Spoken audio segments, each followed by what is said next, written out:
या देवी सर्वभूतेषु मातृरूपेण संस्थिता नमोस्तस्यै नमोस्तस्यै नमोस्तस्यै नमो नमो। সনাতনী ধর্মাবলম্বীদের কাছে শারদীয় দুর্গাপূজা সবচেয়ে বড় উৎসব। এই উৎসব বর্তমানে সার্বজনীন রূপ লাভ করেছে।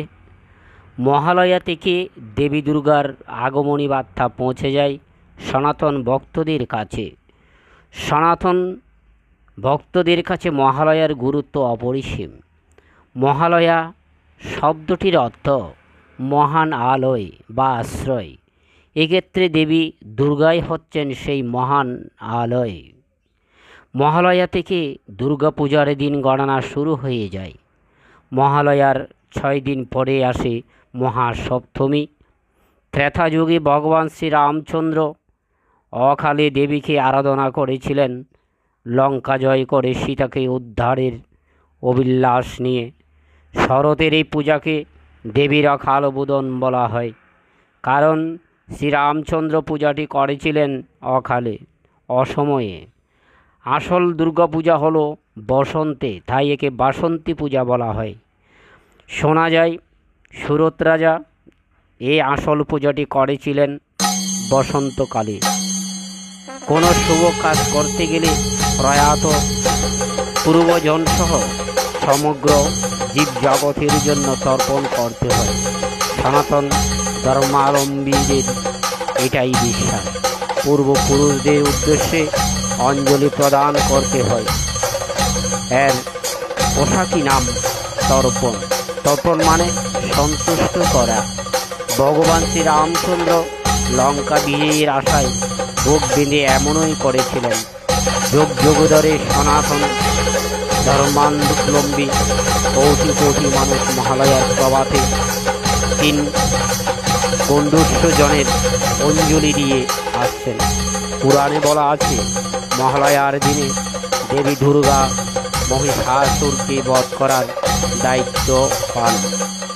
ধর্মার বরপ্রাপ্ত কোনো মানুষ বা দেবতার পক্ষে মহিষাসুরকে বধ করা সম্ভব ছিল না। ফলত অসীম ক্ষমতাশালী মহিষাসুর তার ক্ষমতার দ্বন্দ্বে মদমত্ত হয়ে ওঠে।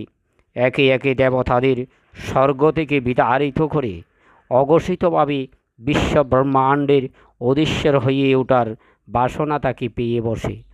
ব্রহ্মা বিষ্ণু ও শিব ত্রয়ী তখন বাধ্য হয়ে মিলিতভাবে মহামায়ার রূপে অমুক নারী শক্তি সৃষ্টি করলেন।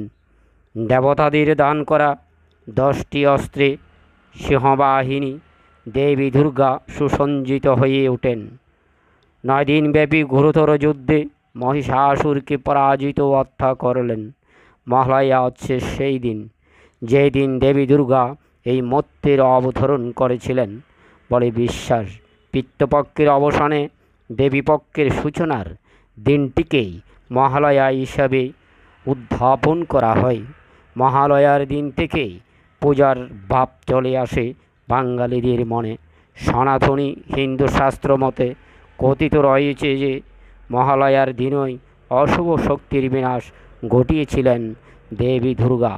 শারদীয় দুর্গা মায়ের আরাধনায় আমার YouTube channel @hindu18 subscribe, like, share, comment করে আগামী দিন এভাবে আপনাদের কাছে যেন দারুণ চিত্র ভিডিও দেখাতে পারি, সেজন্য আমাকে উৎসাহিত করবেন।